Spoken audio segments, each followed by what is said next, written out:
नया स्कूल। कुछ कहानियां ऐसी होती हैं जो आपके दिल को छू जाती हैं। आज की कहानी भी कुछ ऐसी ही है। गायत्री एक सिंगल मदर थी और हाल ही में वो अपनी 13 साल की बेटी आर्या के साथ मुंबई वापस शिफ्ट हुई थी। आर्या के पैदा होने पर गायत्री ने मुंबई छोड़ दिया था और वो अपने पति और माँ बाप को छोड़कर सबसे दूर रहने चली गई थी। लेकिन अब वो 13 साल बाद फिर से वापस अपने पुराने घर में आई थी। अगले दिन आर्या का अपने स्कूल में पहला दिन था, जहाँ नए स्कूल में जाकर लोग नए दोस्त और एक्सपीरियंसेस के लिए एक्साइटेड होते हैं। वहीं आर्या बेहद घबराई हुई थी, क्योंकि अक्सर लोग नई जगहों पर उसे एक्सेप्ट नहीं करते थे। इसकी वजह थी कि वो स्पेशल थी। उसका चेहरा और स्वभाव बाकी बच्चों से थोड़ा अलग था। उसके चेहरे पर हमेशा मुस्कान रहती थी, पर बोलने का अंदाज थोड़ा धीमा था। उसकी आंखों में एक अलग सी मासूमियत थी और वो हर चीज को औरों से ज्यादा महसूस करती थी। आर्या को डाउन सिंड्रोम था। डाउन सिंड्रोम एक जेनेटिक कंडीशन है, एक ऐसी बीमारी है जिसके साथ ही बच्चा पैदा होता है और इसकी वजह होती है हमारे शरीर में एक एक्स्ट्रा क्रोमोसोम का होना। इसका असर उस इंसान के फिजिकल डेवलपमेंट यानी शारीरिक विकास और लर्निंग एबिलिटी यानी सीखने की क्षमता पर पड़ता है। डाउन सिंड्रोम से सफर करने वाले लोगों के बोलने की रफ्तार थोड़ी धीमी हो सकती है और चेहरे में भी कुछ डिफरेंसेस दिख सकते हैं, लेकिन इसका मतलब ये बिल्कुल नहीं है कि वो कमजोर होते हैं। सच तो ये है कि डाउन सिंड्रोम वाले लोग दिल के बहुत साफ, प्यार देने वाले और भावनाओं से भरे होते हैं। उनकी खुशियाँ छोटी छोटी चीजों में होती हैं और उनकी मुस्कुराहट बहुत सच्ची होती है। और ऐसी ही कुछ आर्या भी थी, दिल की एकदम साफ।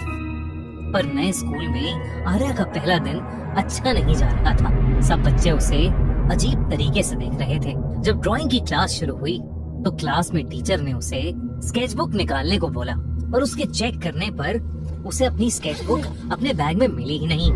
उसे समझ नहीं आ रहा था कि ऐसा कैसे हो सकता था, क्योंकि उसे याद था कि उसकी माँ ने उसके बैग में उसके लिए नई स्केचबुक रखी थी। टीचर ने बिना सोचे समझे आर्या को सबके सामने डांट दिया। बच्चों ने उसका खूब मजाक उड़ाया। टीचर के जाते ही 3 लड़के अयान, रोहित और कबीर उसके सामने हंसते हुए आए और उसे स्लो होने के लिए चढ़ाते हुए उसका मजाक बनाने लगे कि कैसे वो लोग उसके सामने उसके बैग से ड्राइंग बुक निकाल के ले गए और उसे पता भी नहीं चला। ये सुनकर आर्या की आंखों में आंसू आ गए। उन तीनों ने आर्या की स्केचबुक उसके सामने फाड़ दी और आर्या जोरों से रोने लगी। ब्रेक में जब वो ग्राउंड में बैठकर रो रही थी तो उसे अपने कंधे पर किसी का हाथ महसूस हुआ। उसने ग्राउंड में इधर उधर देखा, लेकिन दूर दूर तक उसके सिवा वहां कोई नहीं था। पर जब उसने वापस जाने के लिए अपना बैग उठाया तो उसके बैग के ऊपर वही स्केचबुक रखी थी, पर एकदम नई। और तो और उसके अंदर नए स्केचेस बने हुए थे, उसके फेवरेट समुंदर के, और उनके नीचे लिखा था दीप और आर्या। आर्या को ड्राइंग करना बहुत पसंद था और उसकी ड्राइंग टीचर उसे पसंद नहीं करती थी, क्योंकि आर्या अलग दिखती थी। इसलिए उसकी ड्राइंग टीचर उसके साथ भेदभाव करती थी और उसे क्लास में सबसे ज्यादा डांटती थी। एक बार तो उसने आर्या को पूरी क्लास के सामने एक राक्षसी बुलाकर उसे इंसल्ट किया। आर्या उस दिन भी बहुत रोई, लेकिन उसके अगले ही दिन उसकी ड्राइंग टीचर के साथ कुछ अजीब होने लगा। एकदम से उनका एग्जाम पेपर्स का फोल्डर गायब हो गया। उन्होंने उसे हर जगह ढूंढा, लेकिन वो पेपर्स उन्हें कहीं नहीं मिले। ये एक बहुत बड़ी गलती थी, जिसकी वजह से उस ड्राइंग टीचर को फायर कर दिया गया। पर आर्या की दिक्कतें खत्म नहीं हुई। वो तीनों लड़के अयान, रोहित और कबीर फिर से उसका सामान छुपाने लगे और उसे तंग करने लगे। लेकिन आर्या ने अब कुछ नहीं कहा, सिर्फ एक मुस्कान थी उसके चेहरे पर, जैसे कोई था जो उसे हर वक्त देख रहा था और अपने जादू से उसकी छुपाई हुई चीजें वापस ला रहा था।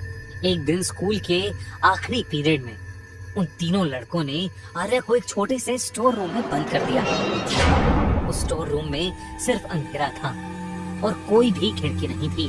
आर्या का दम घुटने लगा और वो चिल्लाती रही, लेकिन कोई भी उसकी बात नहीं सुन पा रहा था। तभी उस कमरे में एक तेज रोशनी आई।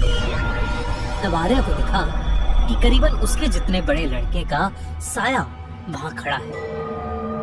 वो ये देखकर और घबरा गई, लेकिन उस स्टोर रूम का दरवाजा अपने आप खुल गया। इससे पहले आर्या कुछ समझ पाती, वो सफेद साया उसका हाथ पकड़ के उसे बाहर ले गया। वहीं वो तीनों लड़के जो आर्या को बुली कर रहे थे, जब कॉरिडोर से गुजरे, कॉरिडोर की सब लाइट्स बंद होने लगी। उन्हें एकदम से अपनी गर्दन पर किसी का हाथ महसूस हुआ, और इससे पहले वो कुछ समझ पाते, किसी ने उनको हवा में उठा लिया और कॉरिडोर की दीवार पर पटक दिया। वो तीनों उसी दीवार से जैसे चिपक गए थे।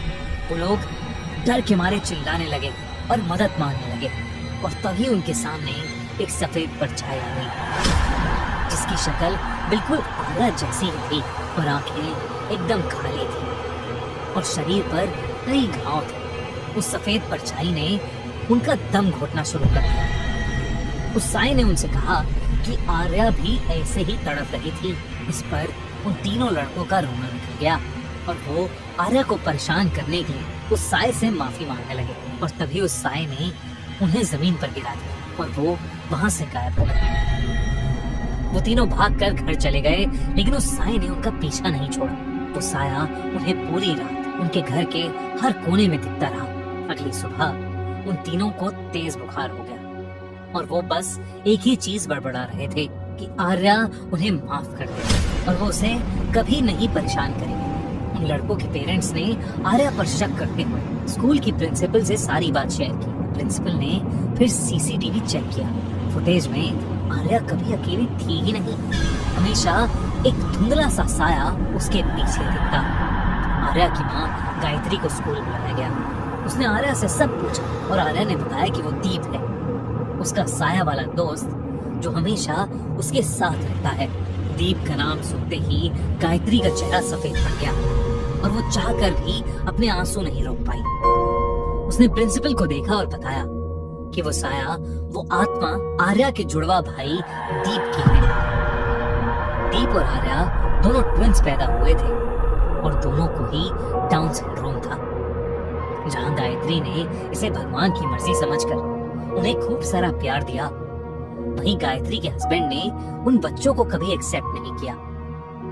एक रात जब गायत्री सो रही थी, तब शराब के नशे में उसके हस्बैंड ने दीप को जान से मार दिया, और दीप के चिल्लाते ही गायत्री की आंख खुल गई। गायत्री आर्या को लेकर अपनी जान बचाते बचाते वहां से भाग गई। उसने शहर बदला, अपना नाम बदला, पर हर स्कूल में आर्या को डाउन सिंड्रोम की वजह से परेशानी होती रही, और हर सोसाइटी में आर्या के साथ भेदभाव किया जाता, उसका मजाक बनाया जाता। इसी के चलते वो वापस मुंबई आई, इस उम्मीद में कि मुंबई जैसे शहर में आर्या को शायद अलग महसूस नहीं होगा। गायत्री आर्या के फ्यूचर के लिए हमेशा भागती रही, और उसे उस दिन एहसास हुआ कि दीप हमेशा वहीं रहा उनके साथ, आर्या को प्रोटेक्ट करने के लिए। उस दिन के बाद सब बदल गया। अयान, रोहित, कबीर आर्या के पास आए। उन्होंने उससे माफी मांगी, उसे ढेर सारी स्केच बुक्स गिफ्ट की, अपना लंच शेयर किया, और वो सब दोस्त बन गए। आर्या की जिंदगी में अभी भी हर स्पेशल मोमेंट पर दीप का साया उसे और अपनी माँ को दिखाई देता है। आर्या अब कभी दुखी नहीं होती, क्योंकि उसे पता होता है कि उसका भाई, उसका दीप हमेशा उसके साथ है।